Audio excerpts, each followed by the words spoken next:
In the last session, through the verses of third chapter, 11, 12, 13, 14, 15 of Srimad Bhagavad Gita, we explored how to live purposefully, the element of selflessness, as well as recognizing one's true nature that is beyond all the roles and responsibilities, beyond all the achievements that we have in life. How to live purposefully and meaningfully by recognizing our true nature, which is beyond all identities that we create in life, beyond the body, mind, intellect, senses, the relationships, the possessions that we have. So these verses, in fact, enable us to reflect upon when we do the actions in life, whether it is a work, part of work, or in the family, in the social sphere, how the actions that we do can be made as an offering. When I say offering, offering to the or offering for the collective good, and not driven by the selfish desires.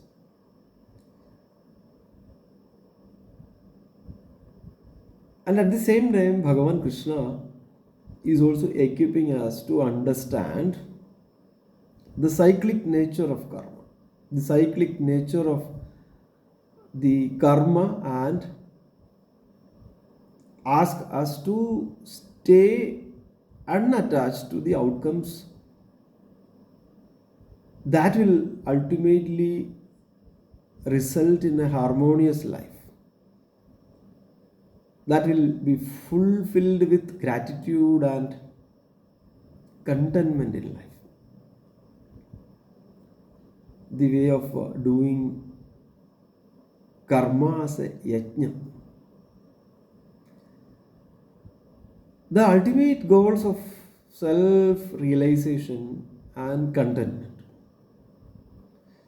That is what we all are looking at, right? The Paramananda Prapti, Atyantika Dukha Nivritti, and Paramananda Prapti. That is what we all look in life. And with that in mind, we are trying to do different things in life, doing different things, chasing things. But the great inner goals are Atyantika Dukha Nivritti and Paramananda Prapti. So that is where Bhagavan says the ultimate goal of self-realization. See, that Dukkha Nivritti will come when we know our true self. And the goal of self-realization and the contentment that we are looking in our life, Bhagavan says in these verses that these two elements of self-realization and the contentment, the consistent contentment in life, will come from where? Will come from the selfless actions, mindful living, and the alignment. That is where the Yajna Bhavam comes, the alignment with the universal dharma. So when we offer our work and our daily life as yajna, Bhagavan Krishna says we become free from anxiety,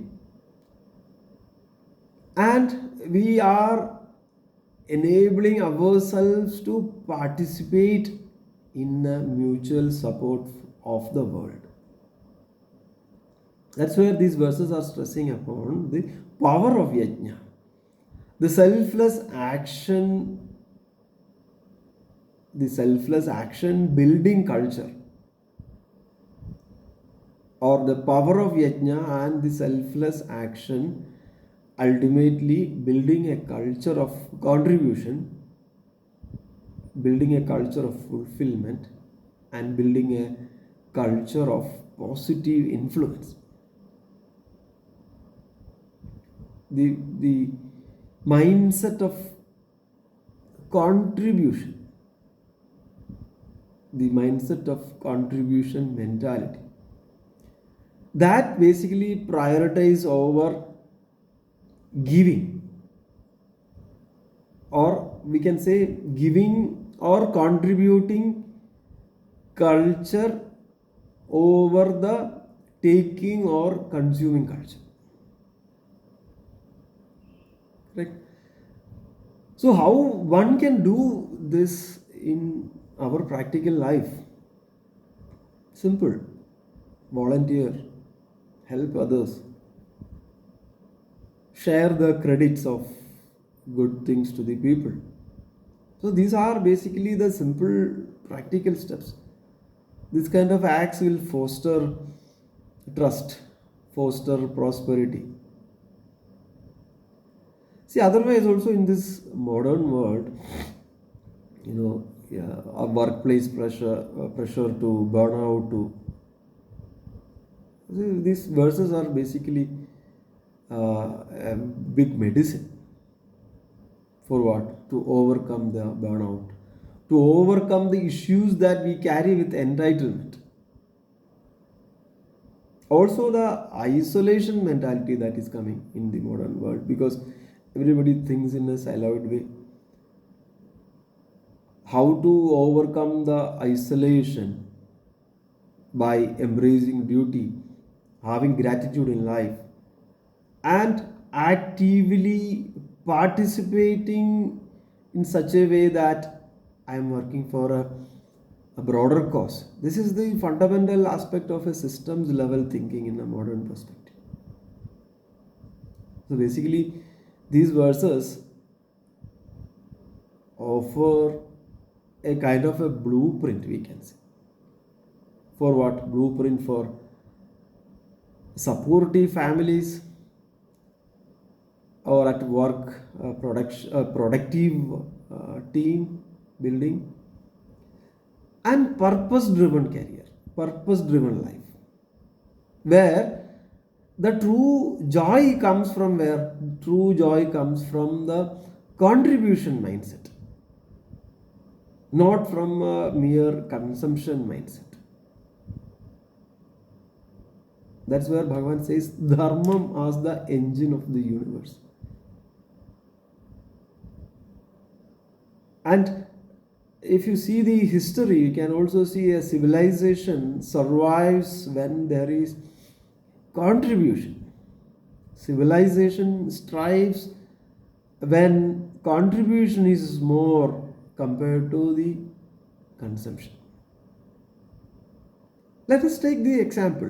What if people think only about consumption? Everybody is thinking about consuming only. Okay, what will happen? So that is where the imbalances will come, right?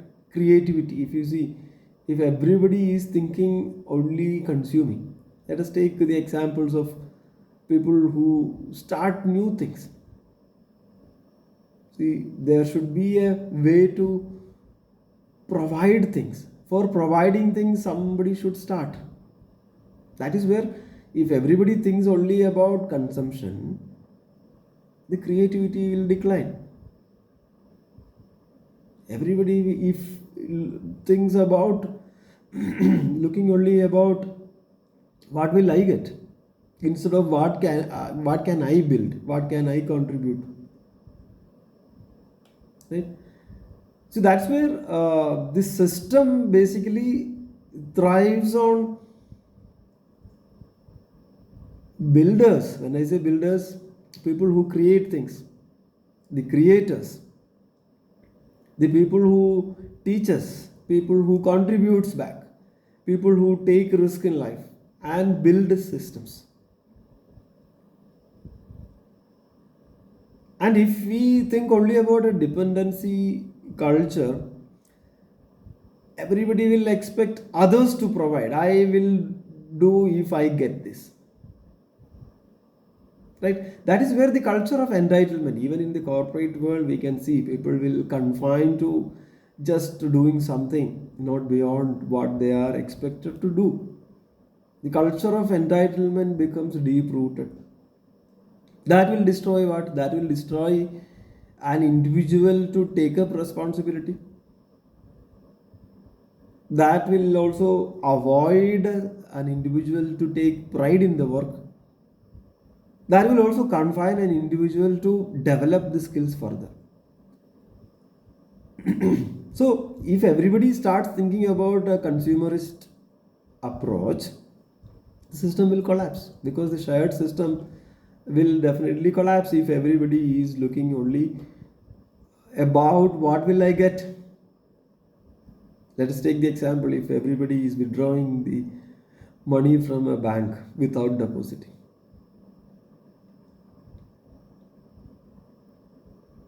So here Bhagavan stresses upon the fact that consumption may give a momentary benefit or a momentary pleasure, but contribution has more meaning. And a consumption only attitude will create restlessness, unfulfillment, anxiety, or emptiness without having any values. If you see our modern world always trains us or trains our brain for instant dopamine. Correct? What will I get? What instantly? What quick benefit I can get? All, ready to eat, ready to consume. What will I get? Instantly, the instant gratification. So that's where Bhagavan says a society built on consumption will collapse, whereas a society built on contribution will evolve. That's what the verse 11, Devan bhavayadanena te deva bhavayantuva parasparam bhavayandha sreya paramavapsita. So the mutual nourishment is very important. Mutually nourished devas. Here devas in the right meaning, we have to understand all the invisible forces that support our life. All the forces, whether it's visible, invisible, all those. That is not confined to the forces, again, the ecosystem that we live, the universe that we live, the institutions that we work, the society that we live, the family that we are operating.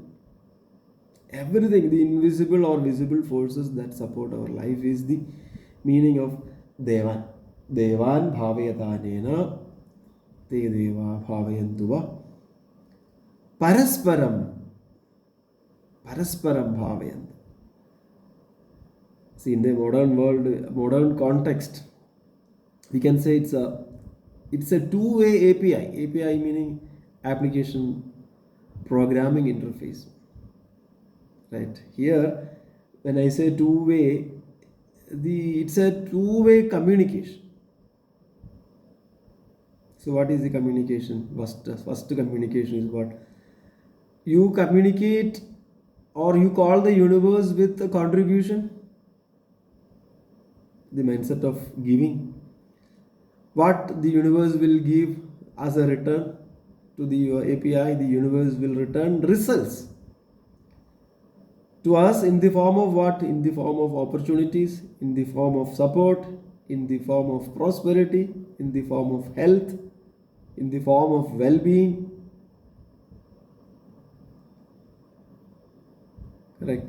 Or in a Play Store or an App Store, you all have seen When you download an app, you can also see the ratings. A 5-star rated or a 4.8-star rated app. Any idea why what would be the reasons of getting good ratings for an app? What could be the reasons?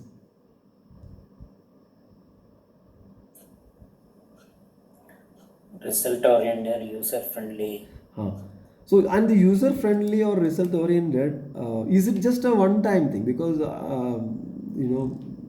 the experience has to be enriched on a daily basis or a weekly basis or a monthly basis, right? Because the experience has to be enriched. If I have an app that never gets updated or upgraded, will I get a good recommendation? Similarly, if we don't nourish this system that we are living, if we don't contribute to the system that we are in, the simple principle is that system cannot nourish you back. Similarly, in relationships, when you nourish relationship, that system will nourish you back. So meaning comes from contribution. And later we have seen Anad Bhavandi Bhudani Parjanyad Anna Sambhava Yajnad Bhavadi Parjanyo Yajna Karma Samudbhava.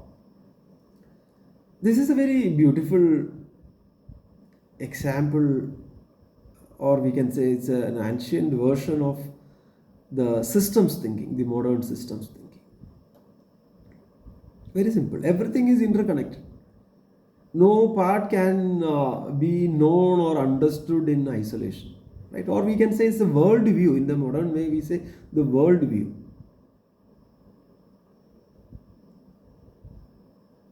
What is the meaning? Balance is the ultimate stability.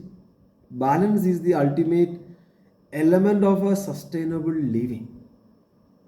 And for balance, what we need? We need cooperation.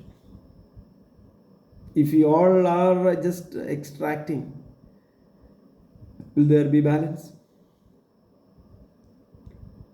That's what. This is a very practical, these are the practical verses in terms of how to live in this world meaningfully by contributing, understanding the world view, the systems level thinking to be applied in this universe. We cannot operate in isolation. We all have to aim for balance, and that is the ultimate stability. Balance is bringing the ultimate stability, and balance will come through what? Meaningful cooperation of individuals, not just only through consumerism. Verse number 16. Evam pravartidam chakram nanuvartayadihaya aghayurindriya ramo mogham partha sajivati. Evam pravartidam chakram na anuvartayadi ihaya aghayu indriya arama moham partha sajivadi. Evam in meaning in this manner. Pravartidam meaning already the system is set in motion. Chakram is basically what? The cosmic wheel. Na anuvartayadi, does not follow ihaya in this life, the one who is not following that cosmic wheel which is already set in motion. Ahayu indriya arama, the one who lives. Ahayu meaning the one who lives in sin. Indriya arama, who is an Ahayu? The one who is looking only into the sensory pleasures. Indriya arama.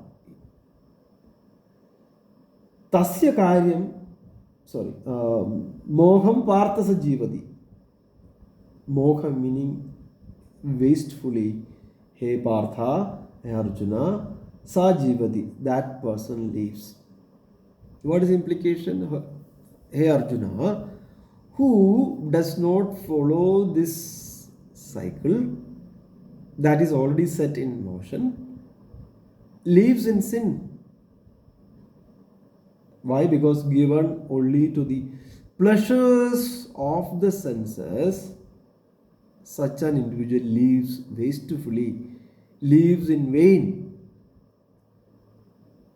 So, here the word chakram pravartidam, this eternal wheel of interconnectedness is present from the day one and it will continue. The eternal wheel of interconnectedness is present from the very beginning, and that eternal wheel of interconnectedness which is there from the beginning and that will not end is called as the sanadhana dharma. The wheel of sanadhana dharma, it is sanadhana, it cannot go away. And it is dharma, it is basically the blissful coexistence. When we all consciously perform our actions as the yajna of life, we are adhering to that dharma. And the one who does not heed the liberating laws laid by this wheel will miss the sole point of earthly existence. Maybe a short-sighted or a myopic view of an individual who thinks only about the consumerist approach, not understanding the interconnectedness of everything in this world that is there from the beginning and that will not end. With this understanding, if a person does the actions, in the sense the yajna of life, such a person is adhering to that dharma. But people who are not knowing this, not appreciating this, and again this is a liberating law, one who understands this cycle and perform the actions as yajna of life, and one who misses this, one who don't give importance to that, that person will miss the sole point of earthly existence. Such a person is basically rooted in the soil of materialism. That's where here it says akhayu indriya arama. The senses identified. The indriya arama meaning inordinately attached to the sensory pleasures. The one who does not give back what he has received or what she has received. Such a person will lead a life of sin. Here the term is akhayu, the one who lives in sin. This is basically in the previous verse Bhagavan said they are called as thieves. One who is not giving back what is received. One who does not care to give back, meaning what? People who are attached only to the sensory pleasures. Indriya arama, inordinately attached to the sensory pleasures and not respecting this cosmic wheel and not trying to give back whatever he or she has received is leading a life of a sinner called as akhayu. Or in another way, the sense identified man who is not having gratitude, who is not having the attitude to give back, That person is knowing nothing of his or her higher inner nature. Such an individual is a descended one. Such an individual is just a mortal being. And such a person is not conscious about the higher nature. That person is conscious only of the lowest plane of human evolution. That's why it's called Indriya Arama. Only devoted to satisfy the sensory cravings. So when more and more people will become Indriya Arama or consumerist, that's what we have seen, the civilization will begin to decline. The social stagnation will happen. So that is the state. Mogham Partha Sajivati.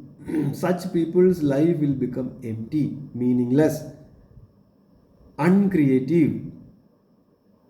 Like animals, when I say like animals, they live accordingly, or they live based on the instincts. Whereas human beings cannot afford to live the life of an animal. Why? Because human beings should understand the uniqueness. As per Srimad Bhagavata, Brahmava Loga Dishanam Mudamapadeva. The profound capability to see the true capability, to know the true reality. Who am I? Who truly am I? What is the true purpose of this life? Is it just to eat, sleep, and enjoy the sensory pleasures and die? Is there anything beyond and behind? So if we only have the attitude to take, only take, consume, what happens? The society will collapse. Not only that, the inner peace will also. That is where the friction comes. Chasing, consume. In another simpler way, Gita says here, ecology starts with you.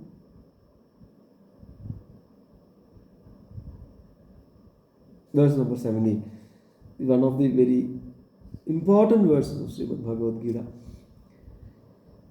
Yastu atmaradire vasyad atmatruptascha manava atmanyeva cha santushta tasya karyam na vidyate. Yastu atmaradire yastu atmaradi eva syad atmatrupta cha manava atmani eva cha santushta tasya karyam na vidyate. Yastu atmaradireva syad atmatruptascha manava atmanyeva cha santushta tasya karyam na vidyate.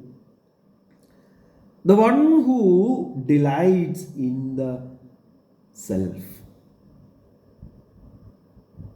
Atma Ridi, Atma Trupti, Atma Santushti. The one who delights in the self is satisfied, is complete in the self, and rests or contented in the self. For that person, there is nothing to be done. Such a person has no duty to perform. So here we need to understand, when I say self, it is not the ego, not at all referring the ego. The true self, beyond the body, mind, intellect, sense, ego. The one who understands the true self, who truly am I, will delight in that self, will be satisfied, will be complete, will rest in that, will have contentment in life. For such a person, there is no duty to perform. We will see the deeper meaning of this. Here, such a person we can call the term as a jnani, a wise. So here, the joy of a jnani is referred in this verse. The joy of a jnani comes from where? In his own Atman, in his own self. Yastu Atmaradi eva Atmatruptascha Atma Santushti. In his own self, in his own Atman, anchorage in the self, the complete grounding in the self. What is that self? That self is the eternal truth. That self is the all pervading or ever pervading truth. So the one who has got the knowledge of that self, one who has got the anchorage in that self, and that self is what? The eternal truth. And if you know the true potential or the true reality, the true nature as that self, then the implication is that self will destroy the doership completely. That is where such a person has no duty to perform, meaning it is not driven by the doership, because the self is not the doer. But who is the doer here? Ego is the doer. Who takes the doership? Ego takes the doership. So a jnani is very clear about the true self, the own Atman, the anchorage in that Atman, and that Atman is who? The eternal truth, the Brahman, Jiva, Brahma, Aikyam. So that knowledge is there. The eternal truth is within me. That knowledge of the self, the anchorage in that self, will destroy the doership completely. So the one who has got this self-knowledge is called as Sthita Prajna in the language of second chapter, Sankhya Yoga. You all will appreciate that. In the second chapter of 55th verse, Prajahadi yada kaman sarvan partha manogadan atmanyev atmana dushta sthita prajnastadochyade. Not only that, dukheshu anudignamana sukheshu vigadaspraha vidaraga bhayakrodha sthitadir muniruchyade. So when a person completely gives up all the selfish desires of the mind and is fully satisfied in the self, by the self alone, such a person whose wisdom is steady is called as the Sthita Prajna, a person of mental composure, equanimity. Who is that person? Completely satisfied in the self, living in that self, grounded by that self. And such a person's wisdom is very steady, and that person is a Sthita Prajna. And not only that, the dukheshu anudignamana sukheshu vigadaspraha vidaraga bhaya krodha sthitadir muniruchyade. The one whose mind is not perturbed or not disturbed in the different dichotomies, such as the pain, pleasure, sorrow, and one who has no craving in that selfish pleasures, one who is free from Vida, Raga, Bhaya, Krodha, one who is free from the attachment, fear, anger. And such a person is called as Sthita Prajnan. Here, Muni Uchyade. Such a person is called as a sage. Who is having what? Who is having steady wisdom, inner fulfillment, and the emotional stability. Here, in the 17th verse, Bhagavan says, Yastu Atmaridirevasya Atma Truptascha Manava Atmanyevacha Santushta Tasya Garyam Na Vidyate. Here, that Muni or a Sthita Prajnan is called in a different way. The one who has got Atma Tripti, Atma Santushti, and Atma Riddhi. Atma Riddhi Reva Syad Atma Triptascha Manava Atmanyevacha Santushta Tasya Garyam Na Vidyate. Here the relevance is what? The self-sufficiency. It is not something like the play of ego restricting that I am capable and I am the supernatural or a superpower. No, it is not the play of ego here. Here the relevance is the self-sufficiency, the sufficiency in the self. Through the self-sufficiency, through the self-satisfaction, and through that emotional stability, one becomes free from the duty. Implication is what? The doership goes away because there is no play of ego. Meaning, such a person is not compelled to act out of what? Out of insecurity, out of social comparisons, out of desires or fear or ego or social pressure. For such a person, the obligatory duties do not bind. So, when in the human evolution, when one begins to understand this, see, obviously, people will start thinking about the pleasures from the sense objects. But when we evolve in life, so that is where the context of a Sthita Prajnan or a Muni or the Jnani comes here. When the evolution happens, the realization will also come. What is the realization? That my true self is infinite. I am of the nature of peace. I am of the nature of prosperity. I am of the nature of inherent Shanti. The infinite self is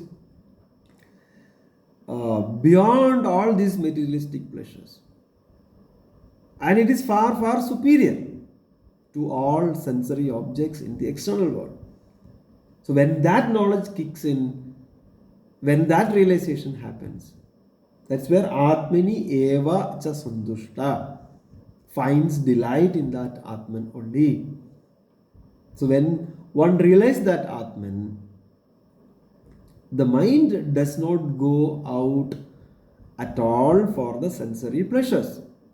Mind does not go out for the sensory satisfaction because there is no desire which is driven by this selfish mind. Hence, there is no action. See, where is the doership coming? Doership comes in the mind. Doership comes in the ego, at the plane of the ego. So, the one who is clear about the true nature, when the Atman, when you realize the Atman, the mind does not go out for the sensory pleasures, sensory satisfactions. So then there is no selfish desires which is driven by the ego or the mind. So such a person is having three capabilities: Atmaridhi, Atmatrupti and Atmasantushti. Such a person is called as a Sthita Prajna, Muni or Jnani. Verse number 18. Naiva tasya krutenartho na kruteneha kaschana na chasya sarva bhuteshu kaschidartha vyapasrayaha. For a jnani whose fulfillment, right here, na eva tasya kritena artha na akritena iha kaschana na cha asya sarva bhuteshu kaschid artha vyapasraya. Kaschid artha vyapasraya. So for a jnani whose fulfillment is eternally in the true self, there is nothing to be gained by the action, or anything cannot disturb, or we can say there is nothing to be given by action, neither nor any action be taken away by non-performance of action. Such a person is not having a need of dependency on anyone for any desirable objects. So here the self-worth is beyond all those materialistic achievements. Inner fulfillment is not getting added or reduced by doing something or not doing something. Because since the self is not the doer, there is a question of adding the inner fulfillness by doing or not doing. We have seen Atmani eva Atmana tushta. So here this is the highest psychological freedom. Let us see this verse. Naiva na eva tasya kritena artha. For that person, by doing action, indeed it is not. Na eva. By akritena iha kaschana. By not doing action in this world, naja asya sarva bhudeshu is not. And for this person in all beings, kaschid artha vyapasraya. There is no, dependence on any being for anything. What is the implication? This is the highest psychological freedom. No dependency on the external props, no dependency on the people's opinion, no craving for appreciation, no emotional reliance on the external objects. How this will happen? When there is knowledge of the self, when there is knowledge of the true self. And for such a person, there is no doership, because this is not the play of ego. So logically, there is no doing or not doing for a jnani, because that person is very much clear about the true self, which is not the doer at all. So amongst of all the beings, that is where it says kaschid artha vyavasvaya. Amongst of all the beings and things, there is nothing upon which a jnani depends for anything. Because nobody is going to contribute, nobody is going to add or delete to the betterment of a jnani. No one is going to affect the fullness of the jnani in any way. And that fullness or wholesomeness of that wise comes from where? Comes from the inner self. And that wise knows that that person himself or herself to be is not going to be dependent upon anything, because dependency on external things are not going to contribute. There is no addition or deletion of the fullness of a jnani. And that fullness comes from there. That fullness comes from the true self. So there is no dependency on a jnani to do the job or not do the job. But it doesn't mean that jnani should not be idle, right? That person, or that such a person will never be idle also. But there is no selfish craving or a desire to act or not to act. So this is the power of inner freedom. What is the power of inner freedom? The limitations that come from the external objects cannot compromise the unlimited power which is within. This is the power of inner freedom. What is the power? That limited causes or the limited benefits from the external objects cannot create a limitation in me. In another way, the Ishvara Tattvam is same as the Jiva Tattvam. This is the realization. In our Shanti Mantram, we know that Om Purnamada Purnamidam Purnad Purnam Udachyade Purnasya Purnamadaya Purnameva Avashishyade. It's Ada Purnam, Ida Purnam. This is the state of expanded consciousness. This is what the crux of Srimad Bhagavatam in the form of Chatusloki. Bhagavan sarvabhudanam adhyaksho avasthido guham vedahya pradiruddhena prajnanena chikirshidam tadhavi nadhamanasya nadhaya nadhidam paravare yadharube janiyam tedu arupinah. The power which is sitting inside, the Lord, Bhagavan Sarva Bhudhanam Adhyaksho Avasthido, the Lord who is sitting inside, all of us as the Master, the Self, the ever-effulging truth. He is the Adhyakshan, who is the Nathan. And that is the Paravare Yadaruve Janiyam Tedu Arupina. It is in the Arubi state. It's the para. It is the highest form. It is the highest form. This is the supreme truth. And in the Kadopanishad, second Vali, Tadedadidi Manyante Anirdeshyam Paramam Sukham Kadham Nu Tadvijaniyam Kimu Bhadi Vibhadi Va. So you hear the self-knowledge. What is the highest possible state of being? It is the self-knowledge. The Atma Jnana was the Parama or the Paramam Sukha. Paramam Sukham. The highest bliss. And it is Anirdeshyam. Anirdeshyam meaning it's indefinable. It does not fall within the framework of this world.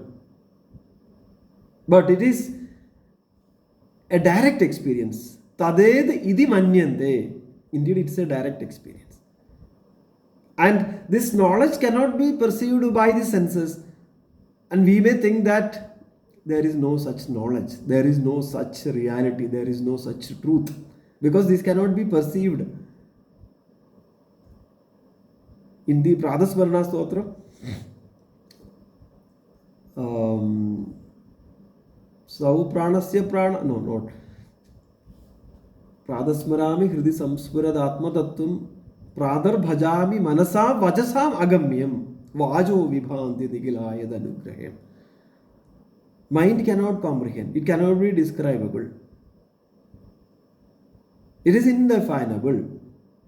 It does not mean that, this is not existing, because it is not perceived by the senses, it is not perceived by the mind. But how then we can affirm that this is the truth? Apta Vakya Pramana. The people who realize this truth and the scriptures that says about the truth, and that is the Pramana. What is the Pramanam? Vedam. Vedaha Sri Krishna Vakyani Vyasa Sutrani Samadhi Bhasha Vyasasya. This is the Pramana. Vedam as the base, Shruti as the base, Krishna's teaching, Sri Krishna Vakyani, Sri Krishna's teaching in Bhagavad Gita, Vyasa Sutrani, Sutram, the Brahma Sutram of Vyasa, Samadhi Bhasha of Vyasa, Srimad Bhagavata, the scriptures, Veda Sri Krishna Vakyani, Vyasa Sutrani, Samadhi Bhasha Vyasasya. So what is the base? Vedam is the base. Vedam is the codified knowledge. These are the revelations. So what is the way? Way is basically to realize. This is the direct experience. Verse number 19. Tasmad asakta sadadam karyam karma samachara asakto hyajaran karma paramapnodi purusha.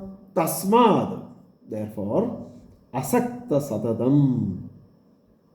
Asaktam meaning without attachment. Satatam, always. Karyam karma samajara. Karyam is what is to be done. Karma. Karma meaning what? Action. Samajara. You do the actions very well.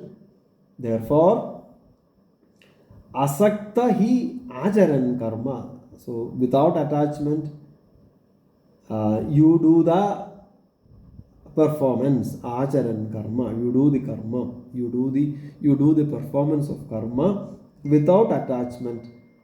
Param apnodi purusha. Param is basically the highest. Apnodi attain. You attain the highest through doing the actions without attachment. Therefore, always perform well your actions, you perform well, and that too it should be done without attachment, because by performing actions without attachment, such a person will attain the highest. Knowing all this, that is where Bhagavan says tasmad. This is basically a conclusion of all these verses, the previous verses. Tasmad, therefore, you always perform well your actions without attachment, and that only will lead to the highest. Knowing all this, act dutifully without attachment to the results. In a contemporary world, we can say this is basically a big antidote or a solution to overcome the burnout, to overcome the stress, pressure, fear of failure, anxiety, social comparisons. What is the way? Detach from the results. What will happen? Your work will become lighter. Your creativity will become improvised. Your fear reduces. Your clarity will improve. Tasmat. Therefore, this is the conclusion of all teachings which are explained before. I mean, we can say that from the beginning of the third chapter, Karma Yogam, till now. So you do the work in a dutiful way without attachment. How? By knowing the real nature of the self. You know your true nature as the eternal truth.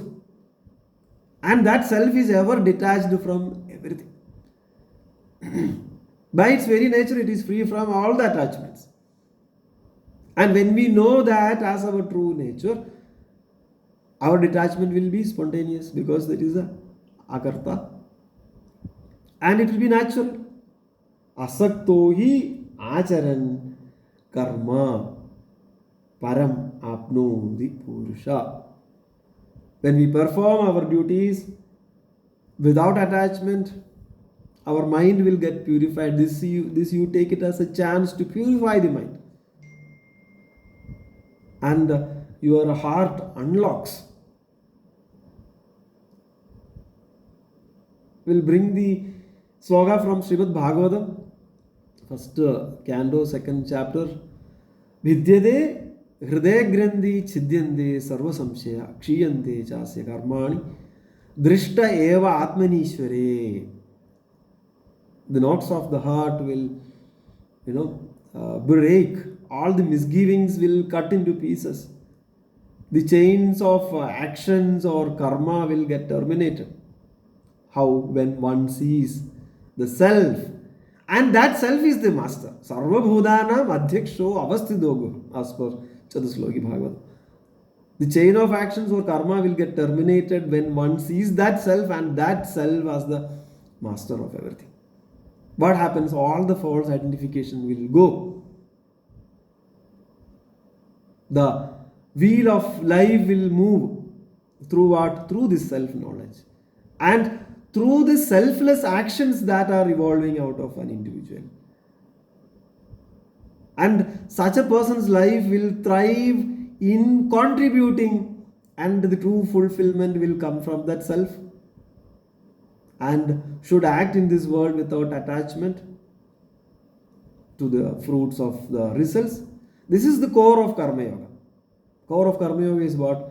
Selfless, steady actions that will uplift an individual as well as the world. Om Purnamada Purnamidam Purnat Purnam Udachyade Purnasya Purnamadaya Purnamevavasishyade. Om Shanti Shanti Shanti.